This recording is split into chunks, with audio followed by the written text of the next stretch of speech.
안녕하세요 여러분, 로마 달구정입니다. 반갑습니다.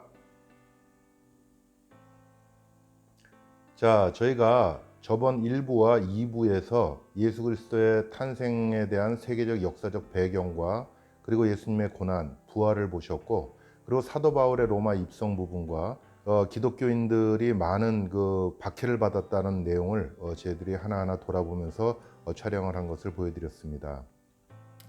오늘은 제가 3부로 여러분들한테 중세교회사를 설명을 드리려고 합니다. 이 3부 중세교회사는 우리가 흔히 생각하기로 그것은 카톨릭의 역사가 아닐까 이렇게 생각들을 많이 하고 계실 겁니다. 하지만 저희들이 종교개혁을 통해서 나오게 되기 이전까지는 우리들의 역사요, 또 우리들이 그 똑같은 그러한 잘못을 저지를 수 있다라고 하는 것을 저희들도 다시 한번 생각해 봐야 되는 아주 중요한 그런 것이 교회사라고 말씀드릴 수가 있겠습니다. 그래서 중세 교회사에 대해서 여러분들한테 하나하나 설명을 좀 드리려고 하고 있습니다.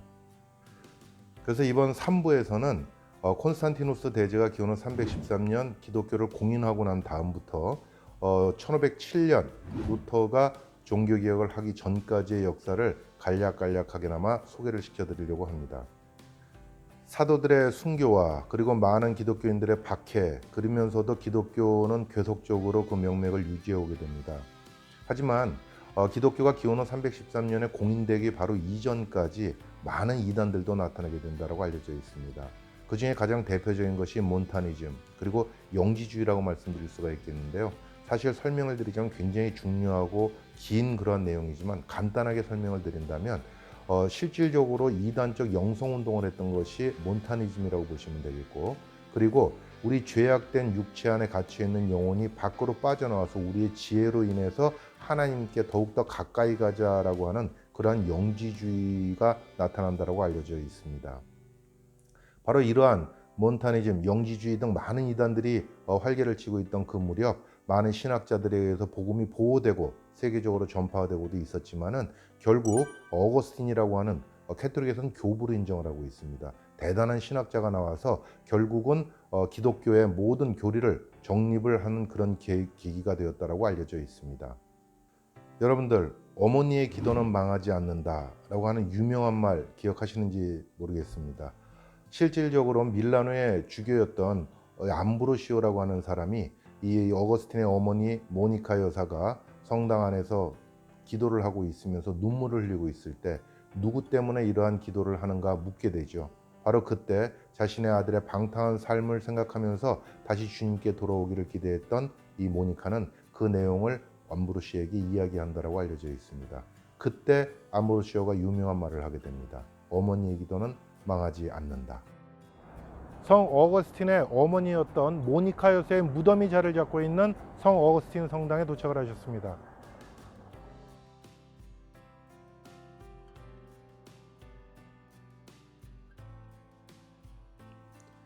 어린 시절 방탕한 삶을 살았던 어거스틴은 회심을 하고 히포, 지금의 튀니지의 감독이 된 이후 자신을 존경하고 따르던 자들에게 방탕했던 자신의 일생을 알리며 그런 자신을 택하셔서 구원하여 주신 주님의 사랑을 알리기 위해 참회록을 썼었습니다. 그런 아들을 위해 평생 눈물로 기도하던 믿음의 어머니가 바로 모니카입니다.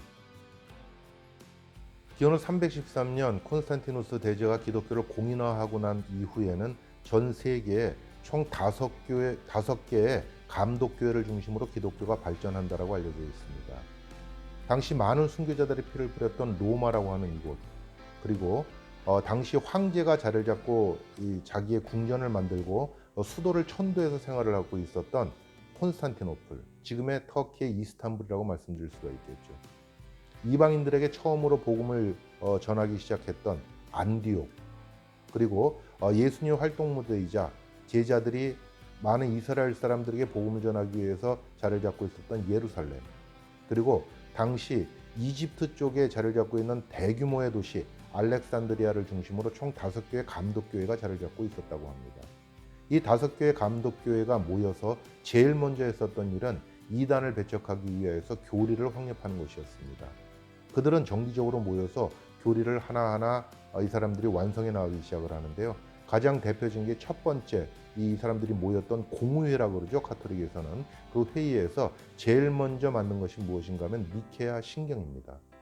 두 번째로 2차 공의회라고 하는 것을 열면서 이 사람들이 만들어 놓은 것이 콘스탄티노플, 지금의 이스탄불에서 만들어 놓은 성삼위일체론입니다. 이처럼 하나하나 많은 교리들이 만들어져 감으로써 기독교의 체계가 체계화가 되기 시작한다는 것을 우리가 알 수가 있습니다. 이렇게 5교회 감독교회 감독들이 모여서 이 교리를 자꾸 만들다 보니 그 중에서는 어떤 대표성 있는 사람을 선출하기를 원합니다.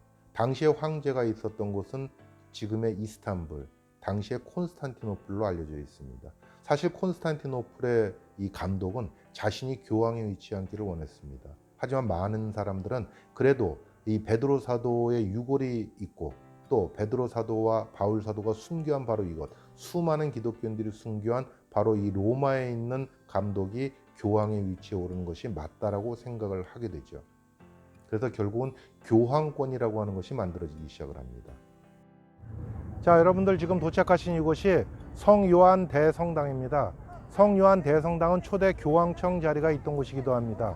지금 현재도 교황에 등극하시게 되면은 바로 제 등 뒤에 보이는 성요한 대성당의 주교로 임명이 된다라고 알려져 있습니다. 지금 제 등 뒤에 보이는 요한 성당에 거주하고 있던 교황들께서는 기원 후 14세기 초에 아비뇽으로 교황청이 옮겨가게 된다라고 알려져 있습니다. 그리고 난 이후 아비뇽에서부터 70년 뒤에 다시 로마로 들어왔을 때에는 지금 이 제 등 뒤에 보이는 이 성당은 교황청으로 그대로 유지가 되었지만은 교황들의 거주지는 로마에 있는 퀴리날레 궁전으로 바뀐다라고 알려져 있습니다. 그리고 난 다음 1800년대 말까지 로마의 그 교황청은 조금 이따가 보시게 되는 성 베드로 대성당에 자리를 잡는다고 알려져 있습니다. 기원 후 4세기 말 이 서로마 제국이 멸망하고 난 다음에 이탈리아와 서유럽 지역은 전부 다 쪼개진 나라, 도시국가별로 나라들이 형성하기 시작이 됩니다. 그러다 기원 후 8세기경에 이 카알데제라고 하는 사람이 동프랑크와 서프랑크를 통일시키면서 이 프랑크 왕국이라는 걸 만들게 됩니다. 그러면서 다시 힘을 갖게 되는 그런 역사가 일어나죠. 당시에 계속적으로 외적의 침입을 받고 있었던 로마 교황청에서는 위에 있었던 카알데제가 신앙이 있는 모습을 바라보고 내가 너를 신성 로마 제국의 황제로 우리가 만들어 줄 테니 너는 교황청을, 교회를 보호하라라고 하는 서로 하나의 협약이 이루어진다라고 알려져 있습니다. 그 이후에 이 교황청에서는 또다시 무슨 이야기를 하는가 하면 우리가 콘스탄티누스 대제 시절에 이 받은 땅 문서가 있다라고 하는 땅 문서를 보여주게 되고 그 땅 문서 위에서 교황령을 카알데제로부터 인정받는 그런 역사적 사건이 있습니다. 그때부터 교회가 속세까지 영향을 미치며 속세의 통치력을 갖는 그런 시대를 맞게 됩니다. 세속 권력을 유지하기 위해 교회가 성도들에게 쓸 수 있는 방법은 죄책감을 주입하는 것입니다. 그리고 성경의 권위 위에 교회의 권위를 올려놓고 하나님의 자리에 앉는 것입니다. 결국 아담이 하나님처럼 되고자 했던 인간의 최후는 타락이었습니다. 이 천사의 성은 교황의 명을 어긴 사람을 가두었던 감옥으로 사용되던 권력의 상징이기도 했습니다. 이 천사의 성은 2000년 전 하드리아누스라고 하는 황제가 자신의 영묘로 사용하기 위해서 만들어진 성입니다.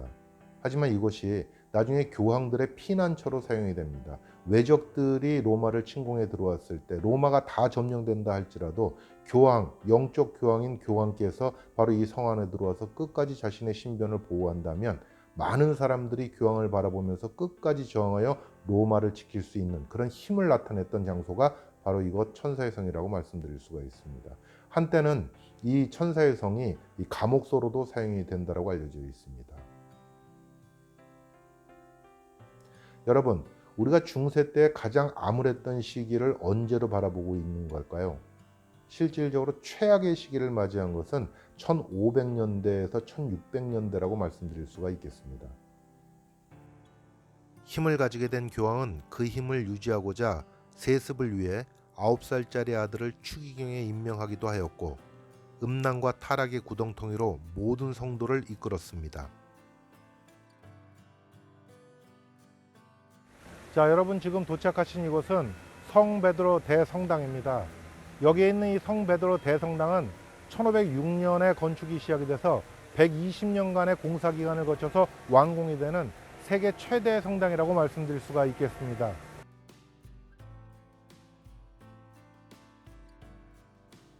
베드로 성당의 건축은 교황권 강화와 교황의 위엄의 목적을 두고 있었습니다. 하지만 건축의 과정은 성도들의 신앙심을 자극하여 그들의 구원을 받기 위한 수단으로 이용되었습니다.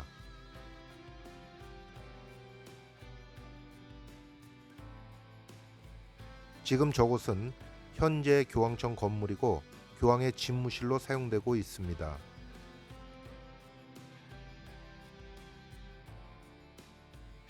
이 오벨리스크는 베드로 성당이 건립되기 전 베드로 사도의 순교지인 네로 황제의 원형 경기장에 있던 것으로 현재 이곳으로 옮겨 놓았습니다.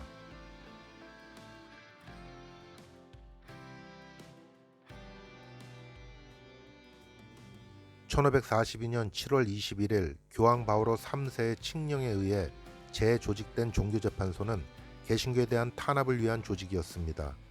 카톨릭에 대한 비판적인 서적의 출판을 감독하는 임무를 부여받았습니다. 자, 여러분 지금 도착하신 이곳은 종교 재판을 하던 종교 재판소입니다. 여러분들 갈릴레오 갈릴레이라고 기억나시죠? 갈릴레오 갈릴레이가 바로 제 등 뒤에 보이는 이곳 종교 재판소에서 종교 재판을 받았다고 알려져 있습니다.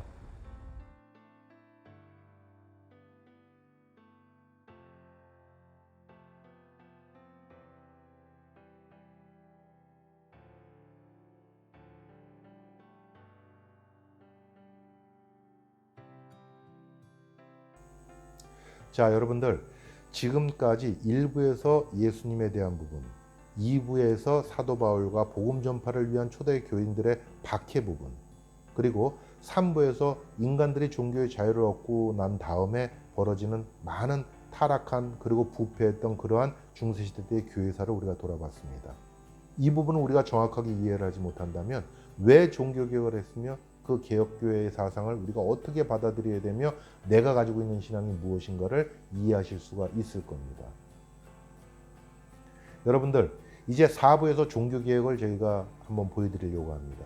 이때 제가 하나하나 설명드리는 것, 종교개혁의 역사가 언제 때부터 하나님이 섭리하셨으며 어떻게 지금까지 우리에게 다가왔는가를 하나하나 설명을 드리려고 합니다. 로마를 보셔야만, 그리고 이 카톨릭을 이해하셔야만, 그리고 이 모든 성지 이 답사를 우리가 진행을 하셔야만 우리가 현재 우리의 신앙을 올바로 세울 수 있는 어떤 하나의 푯대가 될 수 있다라고 저는 생각하고 있습니다. 여러분들 로마를 꼭 오시길 바라겠습니다. 로마에서 꼭 뵙기를 바랍니다. 끝까지 경청해 주셔서 감사드리고 4부에서 종교개혁편을 가지고 또다시 만나 뵙도록 하겠습니다. 감사합니다.